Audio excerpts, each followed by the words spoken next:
10वी आणि 12वीच्या विद्यार्थ्यांसाठी महत्त्वाची बातमी. यंदाच्या एसएससी आणि एचएससी बोर्ड परीक्षा कॉपी मुक्त असणार आहेत आणि पारदर्शक पद्धतीने पार पाडण्यासाठी महाराष्ट्र राज्य शिक्षण मंडळाने कडक पावलं उचलली आहेत.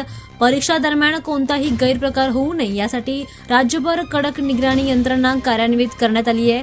प्रत्येक जिल्ह्यामध्ये जिल्हास्तरीय व्हिज्युअल समिती स्थापन करण्यात आली असून या समित्या थेट परीक्षा केंद्रावर लक्ष ठेवणार आहेत.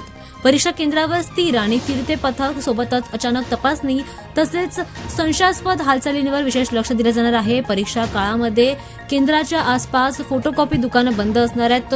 मोबाईल फोन आणि इलेक्ट्रॉनिक उपकरणांवर देखील पूर्णपणे बंदी घालण्यात आली आहे. कॉपी, पेपरफुटी आणि अन्य गैरप्रकार आढळल्यास विद्यार्थी, पालक तसेच संबंधित केंद्रावर कडक कारवाई केली जाईल असा इशाराही शिक्षण मंडळाने दिलाय.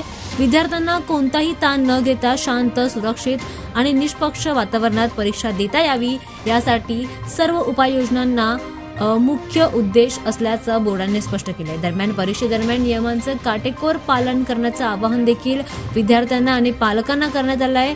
महाराष्ट्र बोर्डाच्या या निर्णयामुळे यंदाच्या परीक्षा अधिक शिस्तबद्ध आणि विश्वासार्ह होतील असा विश्वास व्यक्त केला जातो.